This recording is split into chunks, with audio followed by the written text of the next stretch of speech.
right. Thank you. Okay, Dr. Willis here. We've all been talking about feedback, the feedback we get at the end of the year. We do a lot of evaluations for each other, so I think this is a good pre-up to that and some of our new roles as seniors. I think if we have time, Ronnie's going to do a Nearpod presentation to practice feedback. So if you guys want to download or log into your Nearpod, and that'll be the code, just so you guys can be ready at the time. So thank you for having me. The objective is going to be talking about types of feedback. We'll talk a little bit about current state in medical education, and I did a survey a couple of years ago about what everyone here thought about our feedback. Then we'll go through some examples and hopefully have some audience participation, and then we'll go through some of what ideal feedback should be. And then maybe I'll probably skip the part about reflections for this time. So feedback, there's two major types of feedback. One is formative. This is corrective or reinforcing feedback. So this is your shift evals, or maybe something that when you're doing a procedure or after you saw a patient that your teacher or attending or senior resident will say, well, you should do this better, or that was great, do more of that. And then there's a summative eval, which is supposed to be an overall evaluation of how you're doing. This is a job performance evaluation, our 6-month evals, maybe your exit interview from residency. So you guys will be doing evaluations in some shape or form, either as someone being evaluated or an evaluator. Most of you will probably be leaders in some form in either community, administration, education. So it's good to know how you should be doing this, or at least somewhat. So feedback can be done briefly on the fly, like I kind of said, on shift. Formal feedback should be something done if it's more of a big issue or maybe a constant issue. We should, and we'll talk about that. That's primarily what we're going to kind of focus on in terms of ideal. And major is something like a summative evaluation, or maybe a large event or a bad mistake that you have to go over. So this is a study. It's old. It was done in the 80s. There's not a lot of research being done on this. And I think this was done in Cleveland Clinic in an internal medicine residency, and they looked at how satisfied residents were with their feedback. 8% were only very satisfied, and then I looked at what percentage of the feedback was. The first number is sometimes, the first number is never or seldom, the second number is sometimes, and the last number is often. So corrective feedback was given very little of the time, and then reinforcing feedback was more common. And this is a common theme that we'll see in clinical research. This was the survey I did here about 4 years ago, and the numbers came out to be about the same. Somewhat satisfied with feedback was the highest percentage. But there was a large percentage who was dissatisfied. And this was again looking at reinforcing and corrective feedback, which it seemed like we got a little more corrective feedback from this is the residents filling out the survey. Jackson, this was a study done in the early 90s at the Medical College of Wisconsin, and they looked at the quality of the feedback they were getting. And only 22% was classified as high quality, 65% moderate, and 13% low. And this is how they looked at what the quality, how qualified the feedback was. So the first part of here are the things that they said were needed in feedback, and I just want everyone take a look at that. So you want it to be balanced, specific, generating a specific action plan. You want to focus on behavioral characteristics, not personal. You want to pay attention to the learning climate. It should be quantifiable, not qualitative, objective, based on goals, helpful or constructive, and be a modifiable trait. And we'll talk a little bit more about that later. And this is how they set in terms of what the quality was. Other things that they saw was that 20% of the feedback was not specific. I think we see that a lot in our feedback that we get here. 20% focused on personality, which we'll talk about later is not an easy thing to change. 88% was positive, which is something I think we see a lot, that you get an overwhelming amount of positive feedback without a lot of corrective. And then 21% had no comments at all. And some of their conclusions were that more comments led to higher quality, And the higher quality feedback that was rated were actually lower ratings. So the people who may be a little more harsh or just thoughtful and gave higher quality feedback were tougher on the learners. So I just want to open it up to you guys. We'll talk a little bit more about this, but do you guys have any thoughts about what kind of feedback that you would like to get, or what the quality of feedback that you're getting? Like real time. Real time? Yeah, like do it now. Like in person. That's a good point. Immediately after the shift. Good. So that's something we'll talk about in terms of ideal feedback. That's something that's definitely there, that in order to be effective and actionable, you need it in real time or in an appropriate amount of time. Carolina? I like when they told me directly, like, you did that wrong. Like, I don't like the sugarcoating, and please don't do that again, or just learn. I don't know, that's my style. I don't like the sugarcoating. Like, yeah. No, most of the time when you're at this level where you're a higher level learner, people want corrective feedback. They'll be told that they're doing something wrong or not or can be doing something better, rather than probably when we're students, medical students, or maybe even lower than that. You just want that reinforcing feedback. You don't want to hear that you did something wrong. But at this level, we want to hear that we did something wrong because it's impactful. No? I think context and situation is important. I think some people are afraid to include that out of concerns of making it no longer anonymous. But I think it's difficult to be able to take, to be reflective on what's provided to you without understanding those elements of the situation that's creating both positive and negative feedback. So if I can paraphrase, you probably specific instances, right? Yeah. And that's what you mean by context, by not just being generally saying, you should do this more, you should do this better, but saying, when you did this, that was wrong. Mm-hmm. I think I know you had your hand up. Yeah, I would rather people spend the time that they spend clicking all fives to just like write one sentence that is specific to anything. You So know, comments, right? And Comments. you're able to Comments are okay. submit the evaluation without the clicks in just the sentence, so you don't have to waste your time. You can just write it overall and the comments, and that's sufficient to submit the evaluation. For the peer-to-peer. Innovation. I will say for the Peer-to-peer. faculty, you have to answer every question. Yeah. That's actually that. No? I've had 20 evaluations. I'll change that today. Thanks. I think one of the things is important that you're explaining why you're giving the feedback, because the perception of the resident they're doing X, but the perception of the attending is they did this and this is why I'm giving the feedback. The resident may not realize why they're getting the feedback. They think they did something totally different than what the attending perceived. So it's important to give a context for why you're doing it so the resident understands what you're talking about. Okay. One last comment? Yes, I always find feedback more useful when, like, before a shift, I talk to the attending about what I'm trying to work on. But I've never actually, like, prompted like juniors to do that, you know, like, so that because it gives like the attending actually time to like really think about it during the shift rather than like, trying to come up with something. All right. So I randomly just took one group of feedback, I think, over the last month out of New Innovations, and I'm just putting them up here, and we can talk about what we think was good, what we think was could be done better. I don't remember who these people are. If it is your feedback and you remember, if you don't say, as long as you don't say anything, nobody knows.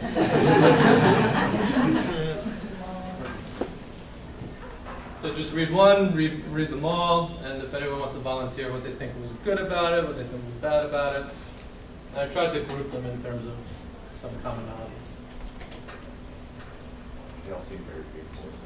Okay, so yeah, these were definitely ones that put that all positive, very reinforcing. Generally seems useless. Can you elaborate or no? I think there's just nothing here that would, like, we could say this about every single person. Okay, good. Not every single.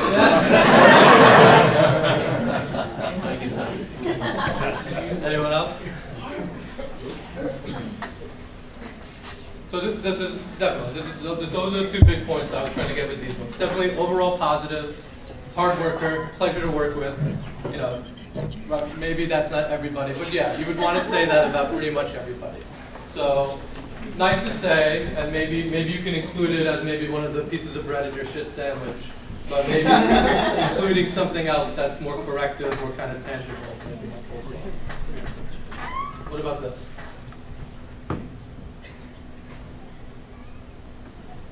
To actually mention specific things.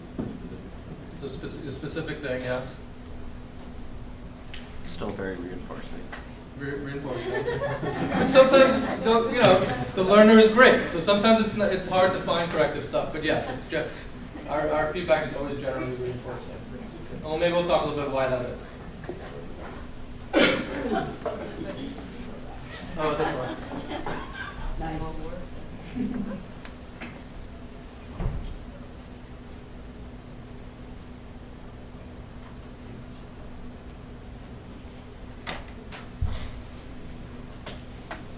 thoughts? I think that's something I would want to hear face to face.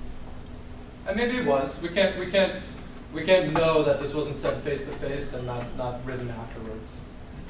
And again, I don't think a lot of teachers, senior residents, attendings are always good at face to face feedback.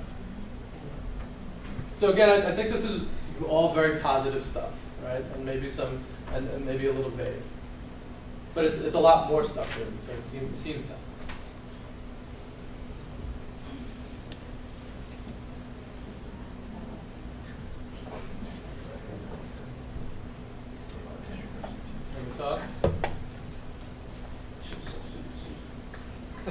I actually like that feedback more because I feel like the person probably remembers the difficult personality that they were dealing with.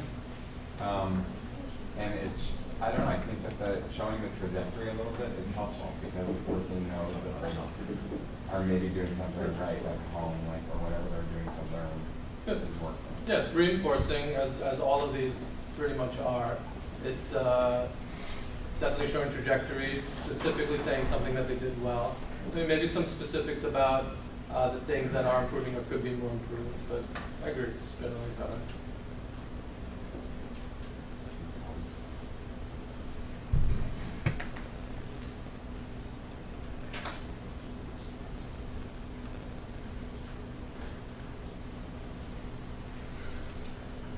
So just more reinforcing, some specifics here.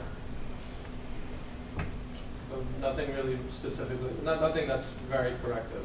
Maybe just speak up louder. I think this is the last one.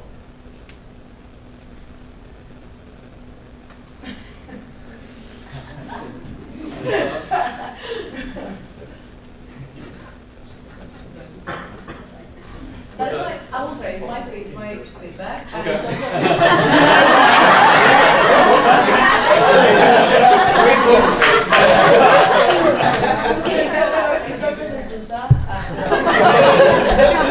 After a very busy either shift, one thing I think was something happened that day also that threw me off a little bit from my shift. And I like that feedback. I know that I need to get better at evidence-based medicine. I know also that sometimes I don't spend a lot of my time talking to patients or dealing with all the social aspect of the patient. So I think that I'm okay with that. No, this is the reason why it's one of the last ones. It's not the last one. I think it's the last one. I thought it was good. It's corrective. It's focusing on tangible things that you can work on. And I think this is a good example of somebody who gives feedback, and it's usually not the nicest, and he's a harder person to impress, but that's I think because he gives good feedback.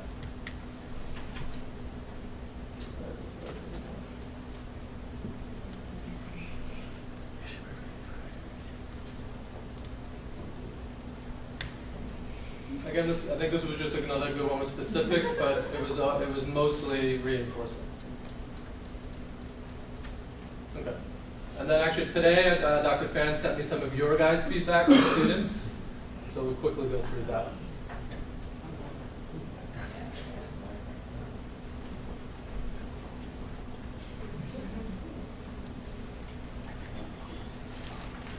So these are 3 different students. What do you think of the first one? Anything? So I always have to try to check myself when doing things like warm and personable and a pleasure to have around, because if you look at the data on feedback, these things are differentially applied to the genders. And we often describe female residents or female students as warm and personable, etc., and forget to comment on their actual skills. And then for males, they get feedback specifically on their skills and nothing about their personalities. So I try to be very careful to avoid things like that because those aren't good feedback. You can't change someone's personality or feedback their personality. So definitely, I agree there's a bias in terms of feedback for that, but specifically, this is a comment about personality. That is a factor, but it's not something that's correctable. It's just who they are. Did you want to say something, Dan? I was just saying, for the student evals, a lot of the times they get quoted word on their slow. So a lot of times I'll try to refer to them as student, doctor, last name, and then I try to put a pertinent about a patient. Like there's one patient that did really well on something like that. I try to get that in there just because although hours are important and corrective, this is going for their on their job applications. So just remember that when you write for the student evals, if it wasn't a great one, sometimes it keeps it short. You guys still comment on this? No, I was just saying, so as he was saying, these are copy and pasted directly onto the slow. When you do this. Yeah, One of the stories that there's a second part that's where it's the secret part, like the secret to the program vector itself. And so if you have something that's like red flag like that, make sure you put it there and not there. Otherwise it can be submitted out. And how about this one? The last one.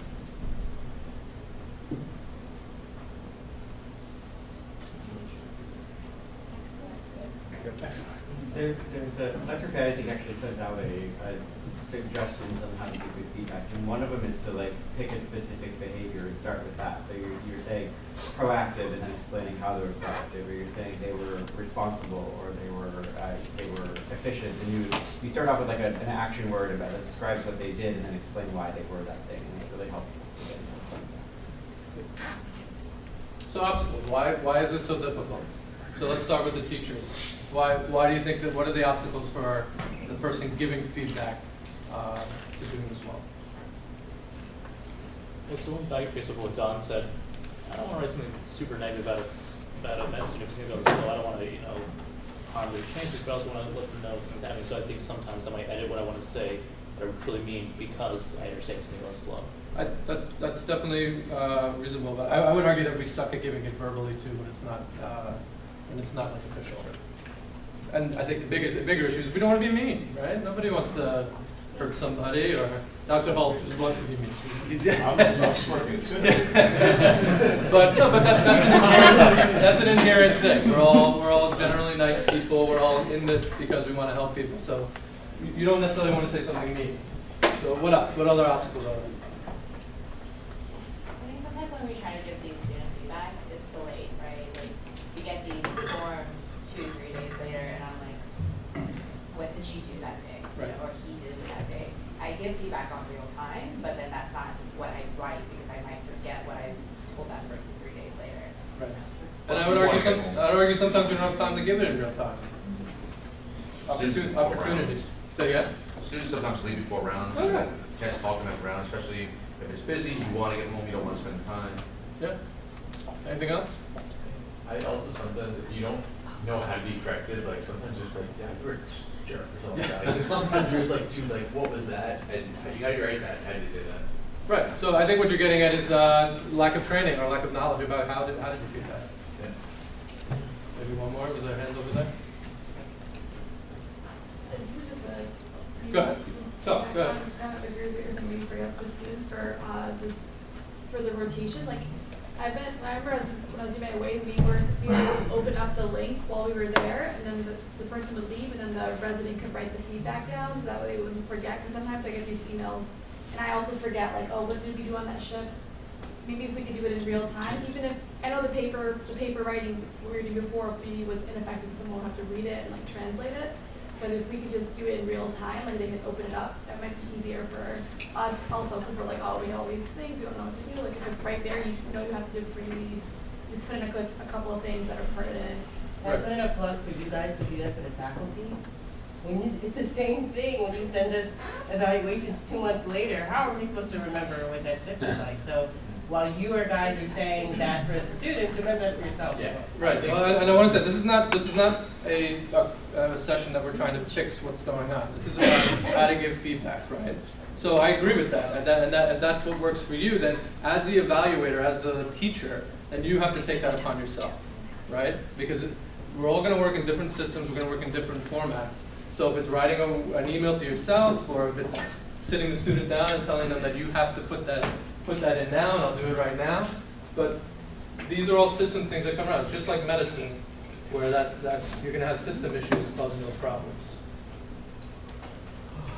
And so the other one that was interesting that came up in a lot of my research is that there could be perceived consequences to a teacher and attending doing that, because your promotion and things like that may be based on feedback from your learners, and that's more of like a university setting or like a 10-year situation.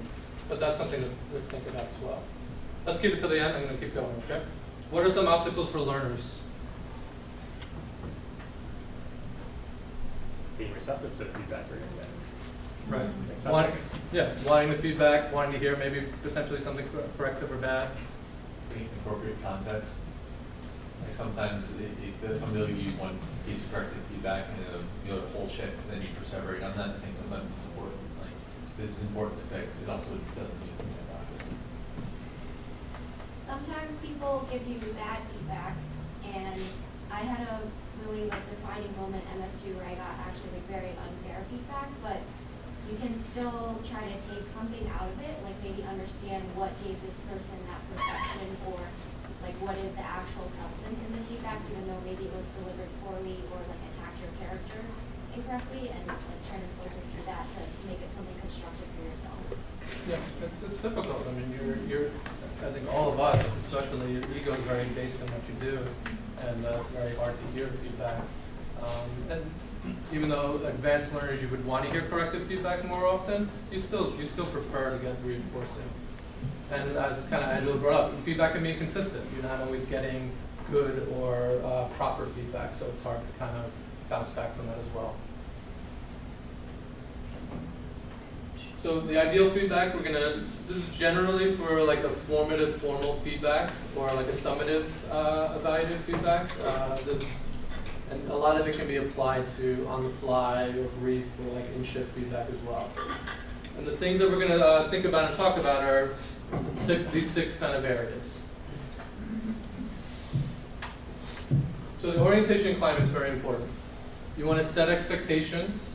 You want the person to know that this is a feedback session, or that what we're generally going to be talking about is your performance. You want to schedule and prepare this. It ideally shouldn't necessarily be in the hallway or impromptu. And it should be prompt, as we kind of mentioned. It shouldn't be 2 months after the incident. It should be something that's in a relatively good space of time where you can make action on it, as well as for it to be effective and fresh in the person's mind.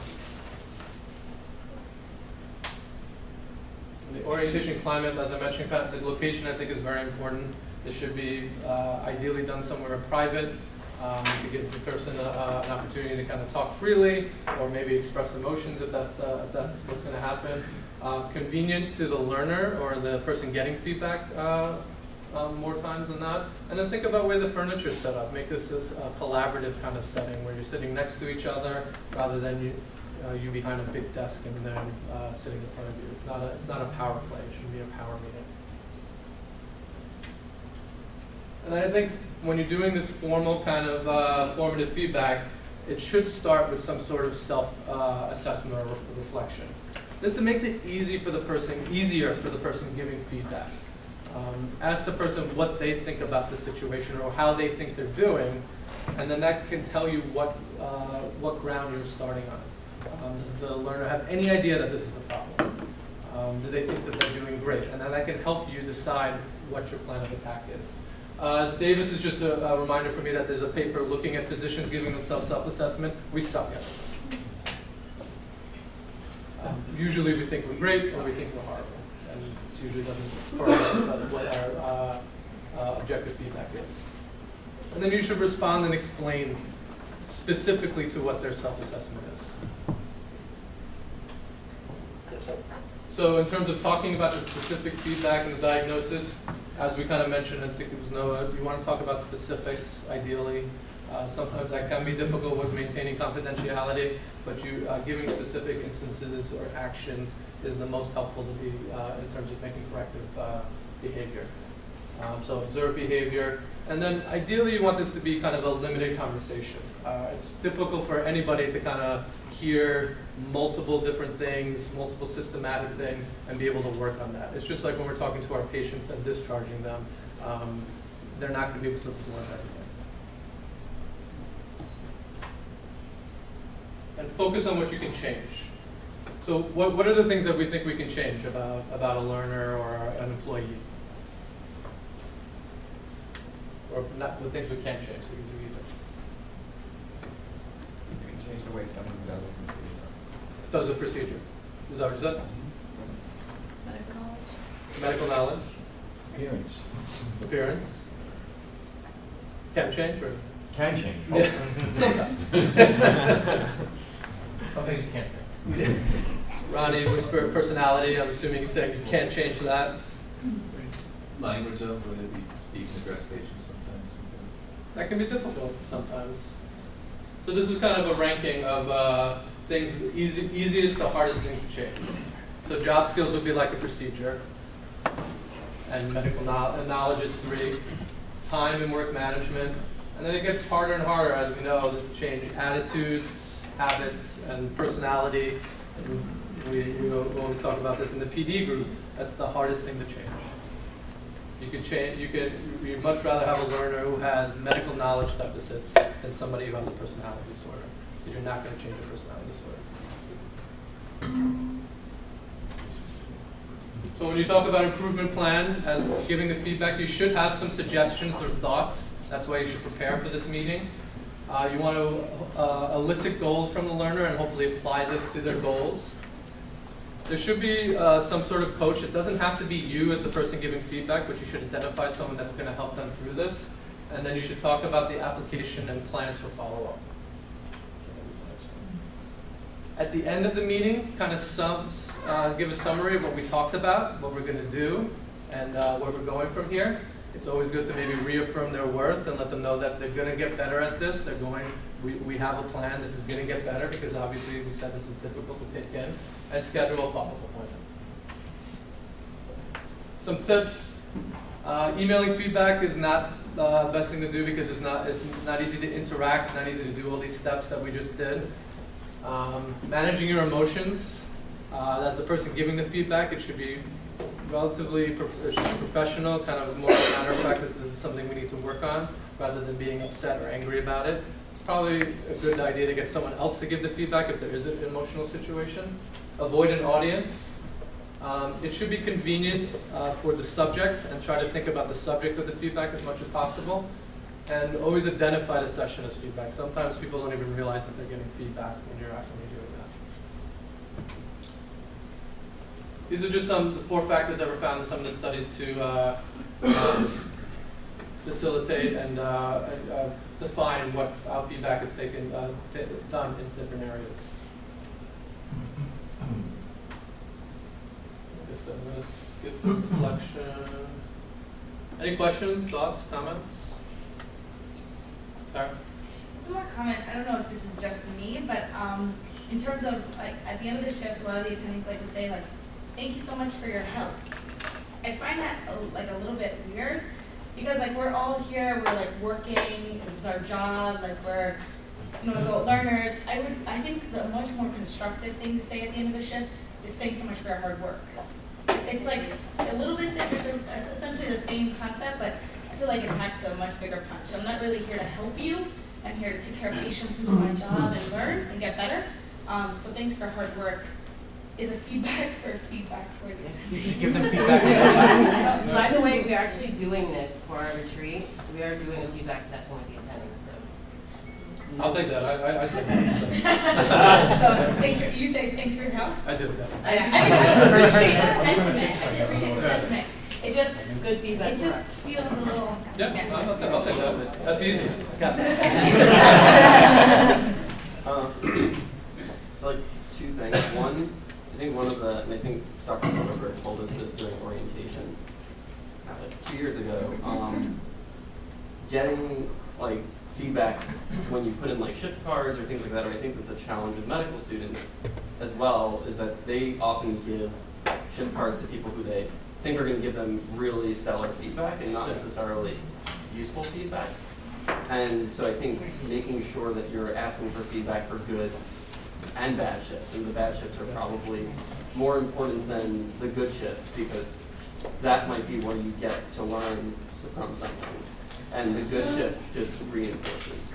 And I think it's the same issue with medical students in that sense. Like, it's sometimes I'll want to give feedback. It's not something that is hugely corrective, because so I'm not going to email Dr. Fan and say, oh, this is something the student needs to fix.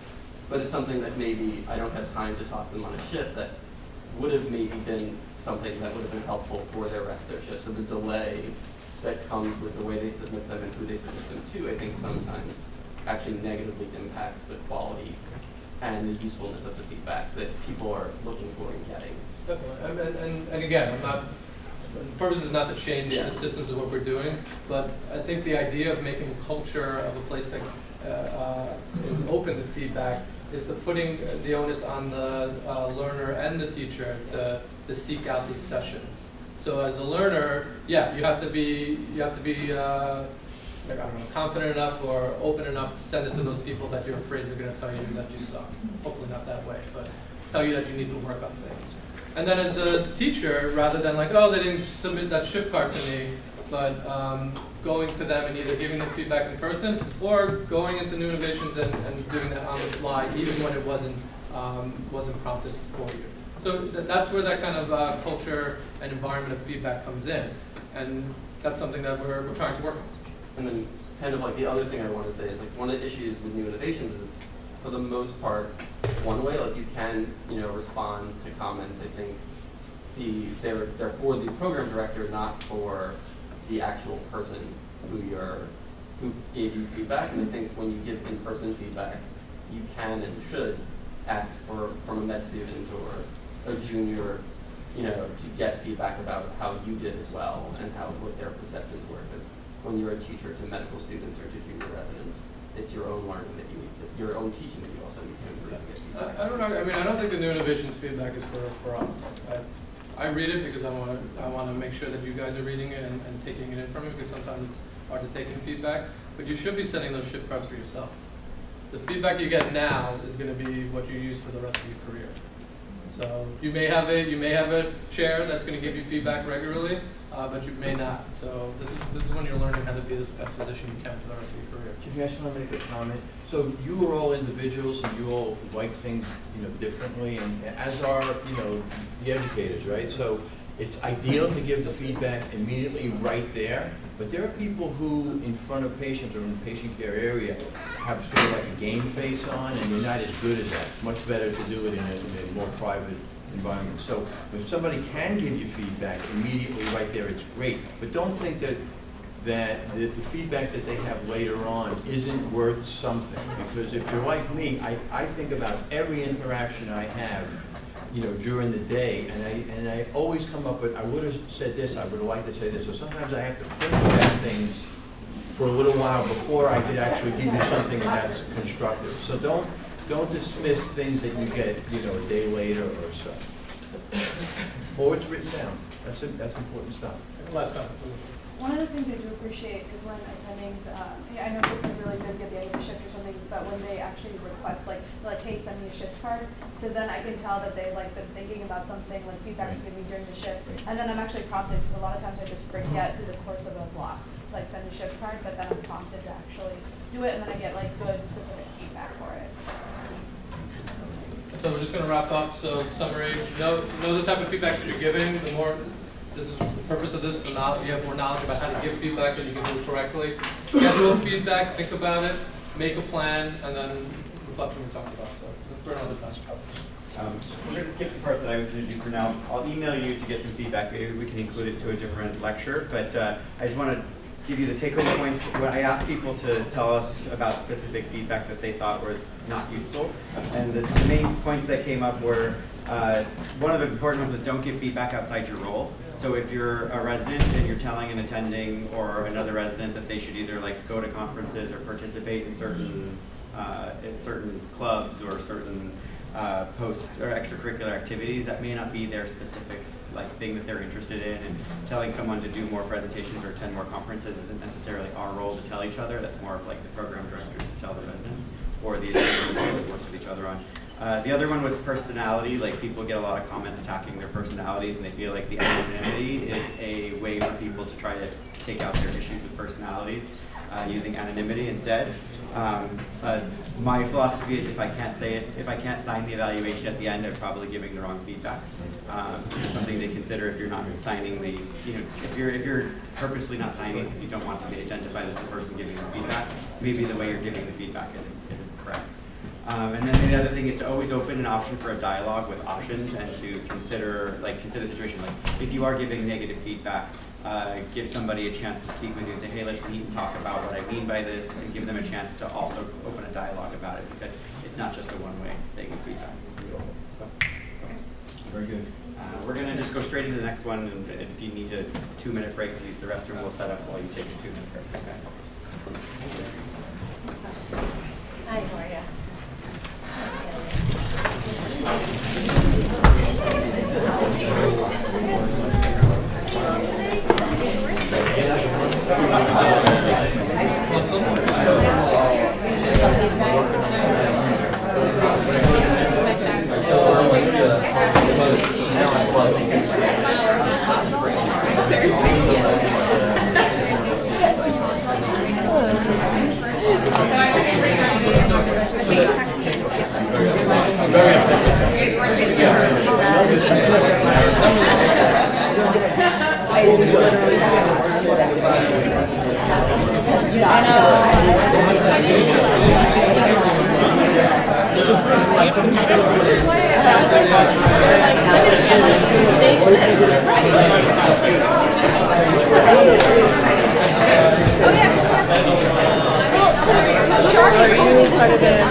We can vlog stuff with them.